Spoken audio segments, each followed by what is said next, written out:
নমস্কার বন্ধুরা, সবাইকে স্বাগতম। ছোটদের ভালোবাসা, বড়দের প্রণাম। প্রতিদিনের মতো আজকে চলে এসেছি রান্নাঘরে। আজকে রান্না করব এই যে খয়রা মাছ নিয়ে নিয়েছি। এটাকে আমরা খয়রা মাছ বলি। খয়রা মাছের ঝাল করব। এখানে সরষে বেটে নিয়েছি, পেঁয়াজ বেটে নিয়েছি, এখানে জিরে আর ধনিয়া আছে। তাহলে রান্নাটা শুরু করছি। আর পুরো ভিডিওটা প্রথম থেকে শেষ পর্যন্ত দেখার অনুরোধ থাকলো। কড়াইটা বসে মাছগুলো ভেজে নেব।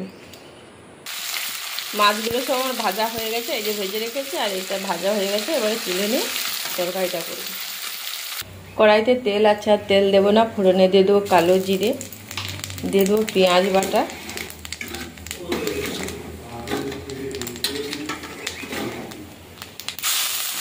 পেঁয়াজ বাটা দিয়ে পেঁয়াজটা পেঁয়াজটা ভালো করে ভাজা করে নিচ্ছি। এখানে জিরে ধনে বাটা, লঙ্কার গুঁড়ো, হলুদ গুঁড়ো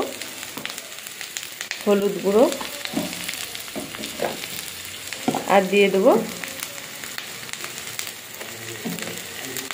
লঙ্কার গুঁড়ো দিয়ে দিচ্ছি। আর দিয়ে দেবো সরষে বাটা, দিয়ে ভালো করে মশলাটা কষিয়ে নেব। মশলাটা আমার কষানো হয়ে গেছে, এই মশলা থেকে তেল ছেড়ে গেছে। এবারে জল দিয়ে দেবো পরিমাণ মতন লবণ। ঝোলটা ফুটে গেছে, এবারে ভেজে রাখা মাছগুলো দিয়ে দেবো, দিয়ে অল্প করে একটু ফুটিয়ে নাম করে নেব।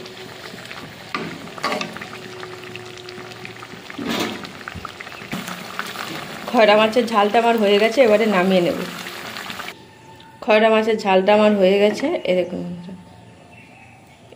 তাহলে আজকে আসছি, টাটা। ভালো থাকবেন, সুস্থ থাকবেন।